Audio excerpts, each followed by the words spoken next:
સંચાલનના સિદ્ધાંત બરાબર હેનરી ફેવલ દ્વારા જે સંચાલનના જે સિદ્ધાંતો આપવામાં આવ્યા હતા એ ટોટલ પરીક્ષામાં તમને 3 માર્ક્સમાં પૂછાય છે.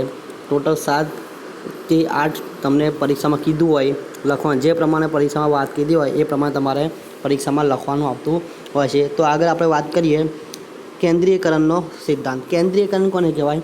ધંધાકીય એકમમાં કેન્દ્રીયકરણ અને વિકેન્દ્રીકરણ જોવા મળે છે. કેન્દ્રીયકરણ એટલે એક જ વ્યક્તિના હાથમાં સત્તા હોય, એક જ વ્યક્તિ સંચાલક હોય, એક જ વ્યક્તિ નિર્ણય લેતો હોય તો એને કેન્દ્રીયકરણ તરીકે ઓળખવામાં આવે છે.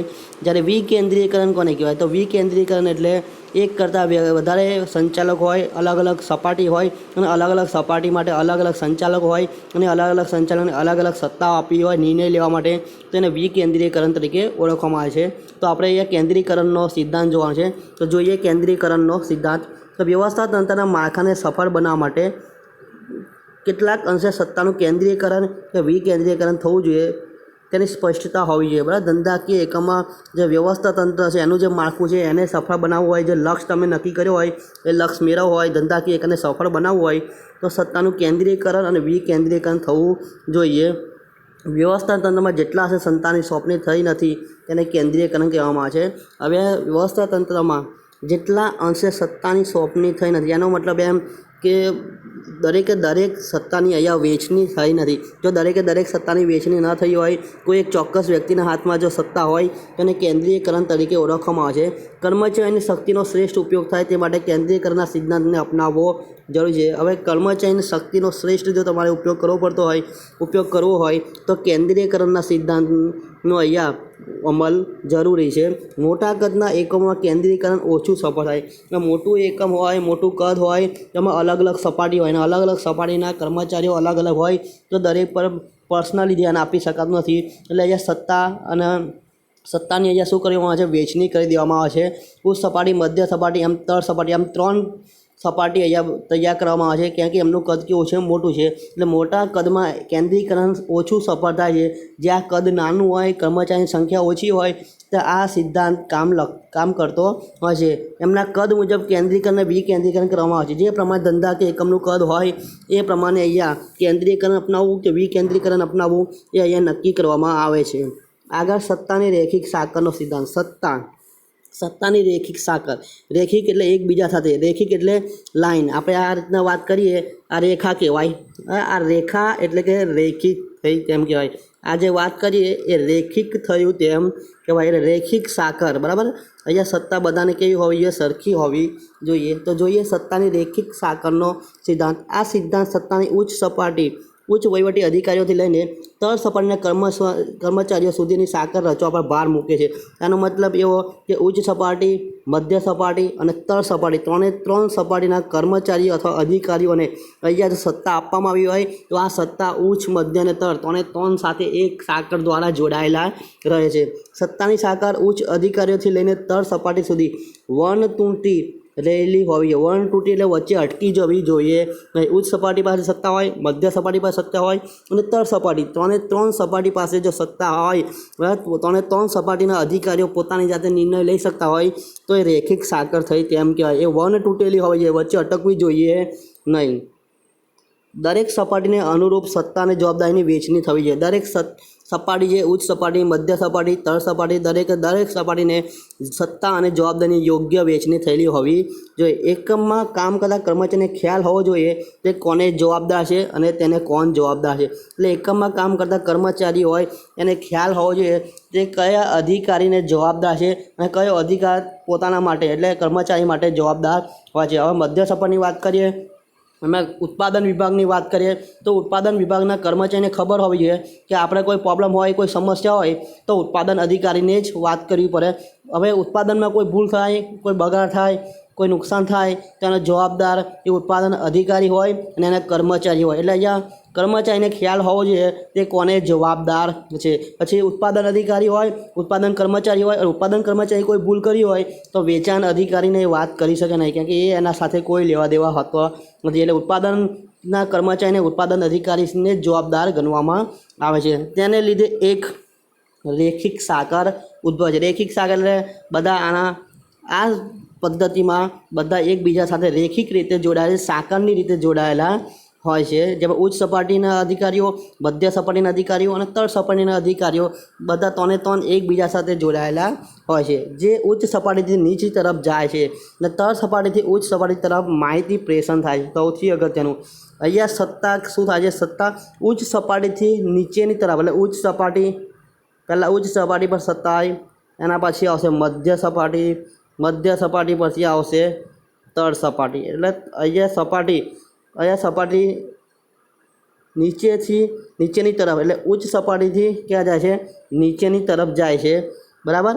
અને તળ સપાટીથી ઉચ્ચ સપાટી તરફ માહિતી પ્રેષણ એટલે માહિતી, બરાબર. માહિતી જે પણ હોય એ માહિતી આપણે શું કરીએ છીએ? કોઈ પ્રોબ્લેમ હોય તો તળ સપાટી કોને કહેશે? મધ્ય સપાટી. મધ્ય સપાટી કોને કહેશે? ઉચ્ચ સપાટી. અને ઉચ્ચ સપાટીના સંચાલકો નિર્ણય લેતા હોય છે. એટલે અહીંયા આ પ્રમાણે રેખિક સાંકળ જોડાયેલી હોય છે, જે ઉચ્ચ સપાટીથી તળ સપાટી અને માહિતી પ્રેષણ એટલે માહિતી આપવી, માહિતી તળ સપાટી, મધ્ય સપાટી ઉચ્ચ સપાટી તરફ જતી હોય. એટલે આ પ્રમાણે માહિતી પ્રેષણ અને સત્તાને જવાબદારીની અહીંયા સાંકળ બનેલી હોય છે. વ્યવસ્થા તંત્રનો સિદ્ધાંત. આ સિદ્ધાંત બે વસ્તુ પર ભાર મૂકે છે. અવ્યવસ્થાનો સિદ્ધાંત. વ્યવસ્થા એટલે વ્યવસ્થા તંત્ર થયું કહેવાય, જે આપણે આગળ જોવાનું છે. એટલે વ્યવસ્થાના સિદ્ધાંતમાં શું કહે છે? ત્યાં સિદ્ધાંત બે વસ્તુ પર ભાર મૂકે છે. પેલું માલ સામાનની વ્યવસ્થા. એવા ધંધાકીય એકમ હોય તો એને માલ સામાન જોઈએ, કાચો માલ જોઈએ, અર્ધ તૈયાર માલ જોઈએ, તો એની આપણે વ્યવસ્થા કરવી પડે. અને બીજું છે સામાજિક વ્યવસ્થા, બરાબર. સામાજિક વ્યવસ્થા અને માલ સામાનની વ્યવસ્થા, આ બંનેની વ્યવસ્થા અહીંયા ખાસ જોવી પડતી હોય છે. માલ સામાનની એક વસ્તુ તેના યોગ્ય સ્થાને હોવી જોઈએ. માલ સામાનની દરેક વસ્તુ, બરાબર, તેના યોગ્ય સ્થાને હોવી જોઈએ. હવે જ્યાં ઉત્પાદન થતું હોય ત્યાં જ કાચો માલ હોવો જોઈએ. બીજા વિભાગમાં એને મોકલવું હોય તો બીજા વિભાગમાં એનું જો કામ હોય તો ત્યાં અર્ધ તૈયાર માલ હોય, અને જ્યાં એનું પેકિંગ થતું હોય ત્યાં તૈયાર માલ હોવો જોઈએ. એટલે માલ સામાનની દરેક વસ્તુ તેના યોગ્ય સ્થાને હોવી જોઈએ. તેવી જ રીતે યોગ્ય લાયકાત, યોગ્ય કૌશલ્ય ધરાવતા કર્મચારીને યોગ્ય સ્થાને મૂકવો જોઈએ. જે પ્રમાણે લાયકાત, આવડત, કૌશલ્ય હોય એ પ્રમાણે કર્મચારીને યોગ્ય સ્થાને, એમનું જે નક્કી કરેલું સ્થાન હોય, એનો જે વિભાગ હોય અને એ વિભાગની લાયકાત ધરાવતો હોય એ પ્રમાણે એને એ જગ્યા પર મૂકવો જોઈએ. કોઈ ચોક્કસ સ્થાન માટે યોગ્ય કર્મચારીની ભરતી અંગેની પણ વ્યવસ્થા હોય છે. કોઈ ચોક્કસ સ્થાન જો ખાલી થયું હોય તો સમજી લો ઉત્પાદન અધિકારીનું સ્થાન ખાલી થયું હોય, તો ઉત્પાદન અધિકારીનું જો અહીંયા સ્થાન ખાલી થતું હોય તો ઉત્પાદન અધિકારી માટે જે કર્મચારીને અહીંયા લેવામાં આવશે તે ઉત્પાદન વિશેની જાણકારી હોવી જોઈએ, એનો અનુભવ હોવો જોઈએ, બરાબર. એના પાસે એવી લાયકાત હોવી જોઈએ, તો એને એ સ્થાન પર એને મૂકવામાં આવે છે. જે માટે કોઈ કસોટી હોય તો કસોટીનું આયોજન અહીંયા કરવામાં આવે છે. એટલે ચોક્કસ સ્થાન માટે યોગ્ય કર્મચારીની ભરતીની વ્યવસ્થા પણ અહીંયા ધંધાકીય એકમે કરવી પડતી હોય છે.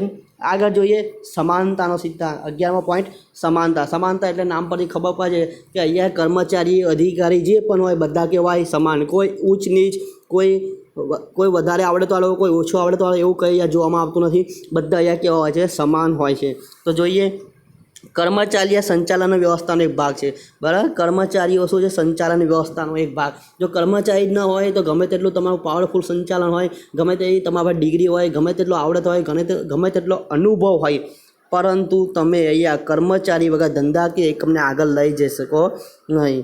કર્મચારી એ જીવંત વ્યક્તિ છે, જે આપણે જોઈ ગયેલા. તેની પાસેથી કામ લેવા માટે વ્યવહારુ અભિગમ અપનાવો. વ્યવહારુ એટલે એના સાથે વ્યવસ્થિત વાત કરવી. અરે એના પાસેથી કામ આપણે કરાવવાનું છે એટલે આપણે એનાથી શાંતિથી એના પાસે કામ કરાવવું પડે. આપણો અભિગમ, આપણી જે મેન્ટાલિટી છે એકદમ સારી હોવી જોઈએ. અધિકારીઓએ કર્મચારીઓ પાસે કામ લેતી વખતે ન્યાયપૂર્ણ અને સમાનતાથી વર્તવું જોઈએ. અહીંયા અધિકારીઓ છે એ કર્મચારીઓ પાસે કામ કરાવતા હોય તો ન્યાયપૂર્ણ એટલે દરેક કર્મચારીને ન્યાય મળે. એવું નથી કે એક કર્મચારીને બધું કામ આપવાનું, બરાબર. અલગ અલગ કર્મચારીને અહીંયા કાર્ય અલગ અલગ સોંપવાનું. તો એ ન્યાયપૂર્ણ વેચણી અને સમાનતાથી બધા કર્મચારી કેવા હોવા જોઈએ? સમાન, બરાબર. જે અનુભવી છે એને ઓછું કામ આપો, જે બિન અનુભવી છે એને વધારે કામ આપો, એવું હોવું જોઈએ નહીં. એટલે અહીંયા ન્યાયપૂર્ણ અને સમાનતાથી અધિકારીઓએ કર્મચારીઓ પાસે કામ કરાવવું પડે છે. આ માટે વૈદિક કે રૂઢિગત વલણની જગ્યાએ અવૈદિક રૂપે વર્તન કરી એકમમાં સમાનતા સ્થાપવા માટે જરૂરી પ્રયત્નો કરવા જોઈએ. વૈદિક અને રૂઢિગત વર્તનની જગ્યાએ વૈદિક અને રૂઢિગત એટલે કયું જે અગાઉથી નક્કી કરી દીધું હોય તે પ્રમાણે એટલે અહીંયા ચોક્કસ કર્મચારીને એ જ કાર્ય સોંપવું, બીજા કોઈને કાર્ય સોંપવું નહીં, એ વૈદિક અથવા રૂઢિગત કહેવાય. જો એ કર્મચારી નહીં આવતો હોય તો એ કામ બાકી રહેતું હોય છે, પરંતુ એવું હોવું જોઈએ નહીં. અહીંયા એ જગ્યાએ અવૈદિક રૂપે વર્તનમાં સમાનતા આપવી જોઈએ. એનો મતલબ એમ કે એ કર્મચારી જો કદાચ બીમાર હોય, નહીં આવતો હોય તો તેટલા દિવસ કામ બંધ રહેવું જોઈએ નહીં, અને એની જગ્યાએ એના જેવી જ લાયકાત ધરાવનાર બીજા વ્યક્તિને તમે કામ સોંપી શકો તો એ અવૈદિક કહેવાય. અને વૈદિક હોય તો અગાઉથી નક્કી કરેલા હોય તેને જ કામ સોંપવું એને વૈદિક કહેવાય, પણ એવું હોવું જોઈએ નહીં. અહીંયા વૈદિકની જગ્યાએ અવૈદિક રૂપે તમારે કામ અહીંયા સોંપવું જોઈએ. કર્મચારીઓનું સંચાલન પ્રત્યેનું વર્તન એ વફાદારી, વલણ, સમાનતા, ન્યાય પર આધારિત છે. હવે કર્મચારીઓનું સંચાલકો પ્રત્યેનું વર્તન કર્મચારીની કેવું હોય તે વફાદારી હોવી જોઈએ, સમાનતા અને ન્યાય પર આધારિત છે. તમે કેવું સમાનતા રાખો છો, બરાબર, કર્મચારી સાથે કેવી રીતના વાત કરો છો, તમે કર્મચારીને કેવી રીતના રાખો છો, એના પર કર્મચારી સંચાલકો પ્રત્યે વફાદાર બને છે અથવા સમાનતા અથવા ન્યાય પર એ આધારિત બનતા હોય છે. એટલે એ પ્રમાણે કર્મચારીઓ પણ પોતે સંચાલકો માટે કંઈક નવું વિચારતા હોય છે અથવા કર્મચારી વિશે સારું અથવા અધિકારીઓ વિશે સારું વિચારતા હોય છે. આગળ સ્થિર કર્મચારી ગણનો સિદ્ધાંત. સ્થિર કર્મચારી ગણ કે ક્યારે? જ્યારે કર્મચારીને તમે સારી એવી સુવિધા આપતા હોય, સારું એવું મહેનતાણું આપતા હોય તો કર્મચારી કેવા રહે? સ્થિર રહે. એ તમારી જગ્યા, તમારી કંપની અથવા તમારી જે ફેક્ટરી છે અથવા તમારું કામ છોડીને બીજે જશે નહીં. કાયમી અને સ્થિર કર્મચારી ગણ એ ધંધા કે એકમની મૂડી છે. કાયમી અને સ્થિર કર્મચારી ગણ એ ધંધાકીય એકમની મૂડી છે. કોઈ એક એકમમાં લાંબા સમય સુધી ટકી રહેવાથી કર્મચારીનો વિકાસ. હવે કોઈ કર્મચારીને આપણે જોયું હશે કે 15 વર્ષ, 20 વર્ષ અથવા 25 વર્ષ અથવા 30 વર્ષ જે પણ હોય, 30 વર્ષ સુધી આપણે જોઈએ તો 30 વર્ષ સુધી એક જ કંપનીમાં કામ કરતો હોય, એક જ એકમમાં કામ કરતો હોય તો એ કર્મચારીનો શું થયો હશે? વિકાસ. અને એ વિકાસમાં એનો પોતાનો વિકાસ, એનો અનુભવ, એનો બઢતી, એનો પગાર વધારો વગેરેમાં એનો વિકાસ થતો હોય. પણ એ ક્યારે? જ્યારે એકમમાં લાંબા સમય સુધી જો ટકી રહેતા હોય ત્યારે. જોબ અથવા જગ્યા બદલતા હોય તો આવો વિકાસ થઈ શકે નહીં. ધંધાકીય એકમને ધ્યેય સિદ્ધિ માટે કર્મચારીની સ્થિરતા ખૂબ મહત્ત્વનો ફાળો આપે છે. જો કર્મચારી સ્થિર હશે તો ધંધાકીય એકમ લક્ષ્ય ઝડપથી મેળવશે, પરંતુ કર્મચારી જો બદલાતા જ રહેશે તો એ ધંધાકીય એકમ લક્ષ્ય મેળવી શકશે નહીં. કારણ કે દર વખતે કર્મચારી બદલાતા હોય તો એ નવા કર્મચારીને દર વખતે તમારે નવું શીખવાડવું પડતું હોય. પણ જો જૂના જ કર્મચારી હોય એમને માત્ર તમારે માહિતી આપવાની તો એ પ્રમાણે કાર્ય કરતા રહેશે, પછી અમે ધંધાકીય એકમનો લક્ષ્ય તમે અહીંયા મેળવી શકો. પણ જો કર્મચારી જો બદલાતા રહેતા હોય તો દર વખતે તમારે એને તાલીમ આપવી પડતી હોય અને તમારો અહીંયા સમય અને ખર્ચ પણ વધી જતો હોય. લાંબા સમય સુધી કર્મચારી જે તે એકમમાં રહેવાથી અધ્યયન વક્રની અસર પરિણામે ઉત્પાદકતા વધે છે. લાંબા સમય સુધી જો કર્મચારી એકમમાં રહેતા હોય, બરાબર, 25 વર્ષથી સમજી લો કર્મચારી રહેતા હોય તો અધ્યયન વક્રની અસરને કારણે, અધ્યયન એટલે કંઈક કર્મચારી 25 વર્ષ પૂરા કરતા હોય તો કર્મચારી ધંધાકીય એકમમાં કંઈક અધ્યયન એટલે કે કંઈક નવું શીખતા હોય.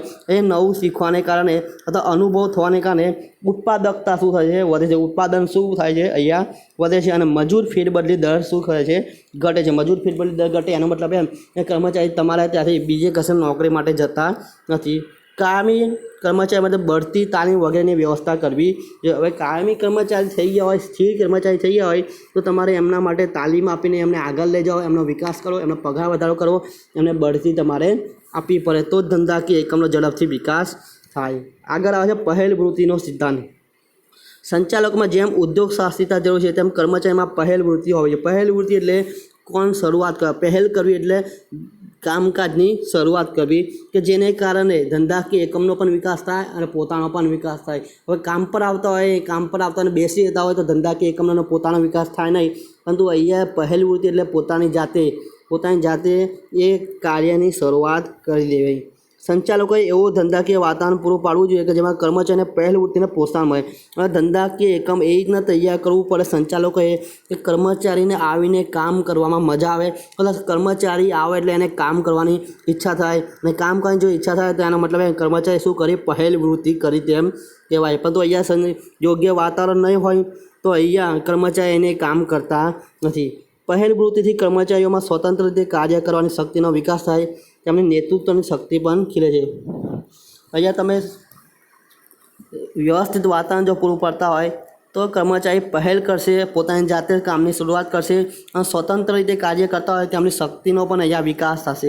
કોઈ રોકટોક વગર તમે એનો કોઈ રોકટોક વગર એ સ્વતંત્ર રીતે કામ કરતા હોય તેમની શક્તિનો વિકાસ થાય અને એનામાં નેતૃત્વ એટલે કે નેતાગીરીના ગુણોનો પણ અહીંયા શું થાય, વિકાસ થાય છે.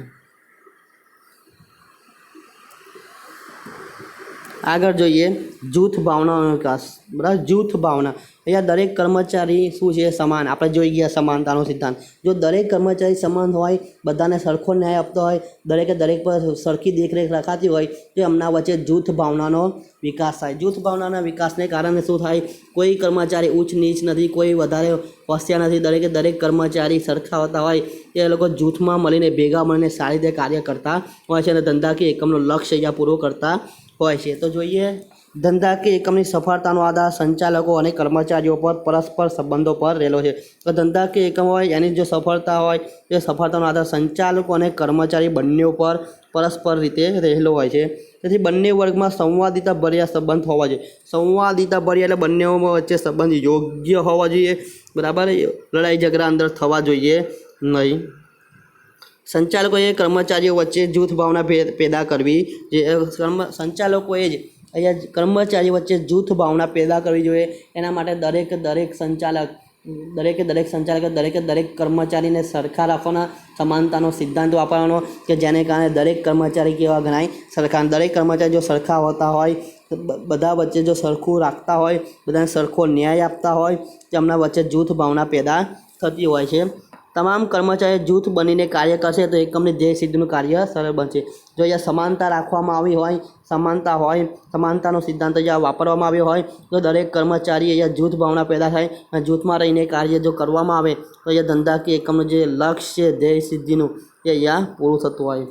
હેનરી ફિયલે ઉપરના સિદ્ધાંતો દર્શાવતી વખતે કહ્યું કે સંચાલના સિદ્ધાંતની ઉપરોક્ત યાદી એ અંતિમ યાદી નથી. હવે હેનરી ફિયલે અહીંયા કંઈક કીધું છે કે ઉપર જે 14 સિદ્ધાંતો આપણને કીધા છે એ 14 સિદ્ધાંતો અથવા ઉપરોક્ત જે સિદ્ધાંતોની યાદી છે એ અંતિમ યાદી નથી. એવું નથી કે આ 14 સિદ્ધાંતો પ્રમાણે તમારે કાર્ય કરવાનું. સંચાલકો પોતાના અનુભવ, સંશોધન અને જ્ઞાનને આધારે તેમાં નવા સિદ્ધાંતનો ઉમેરો કરી શકે છે. હવે આ 14 સિદ્ધાંતમાંથી કેટલાક સિદ્ધાંતો એવા હોય જે દરેક ધંધાકીય એકમને લાગુ પડતા ન હોય. કેટલાકને 10 લાગુ પડતા હોય, કેટલાકને 12 લાગુ પડતા હોય, કેટલાકને 8 આ સિદ્ધાંત લાગુ પડતા હોય. અને દરેક ધંધાકીય એકમનું કદ, એનું સ્વરૂપ પ્રમાણે એમાં આ મુદ્દા અથવા આ સિદ્ધાંતોમાં ફેરફાર કરવો પડે અને નવા સિદ્ધાંતો તમે એમાં જાતે ઉમેરી શકો છો. આ સિદ્ધાંતોને ધાર્મિક, આર્થિક, રાજકીય, સામાજિક એમ તમામ પ્રવૃત્તિઓમાં સરખી રીતે લાગુ પાડી શકાય. હવે આ જે 14 સિદ્ધાંતો આપ્યા છે એ માત્ર ધંધાકીય એકમ માટે નહીં, પરંતુ આર્થિક, રાજકીય, સામાજિક એવી તમામ પ્રવૃત્તિમાં એક સરખી રીતે તમે એને લાગુ પાડી શકો છો. એવું નહીં કે માત્ર ધંધાકીય એકમ માટે જ આ 14 સિદ્ધાંત છે. તમે ગમે તે પ્રવૃત્તિ લો, એ ગમે તે પ્રવૃત્તિમાં આ 14 સિદ્ધાંત કામ કરતા હોય છે. 14માંથી 14 નહીં કામ કરતા હોય તો ધંધાકીય એકમનું કદ હોય, એનું સ્વરૂપ હોય, એ પ્રમાણે 14માંથી અમુક સિદ્ધાંતો કામ કરતા હોય, જ્યારે અમુક સિદ્ધાંતો તમારા ધંધાકીય એકમ પ્રમાણે તમારે એને અલગથી બનાવવા પડે. તો આ પ્રમાણે 14 સિદ્ધાંતોમાંથી પરીક્ષામાં તમને 8 સિદ્ધાંતો તમને ખાસ પૂછાય, જે તમને યોગ્ય લાગે તે તમારે અહીંયા લખવાના હોય છે.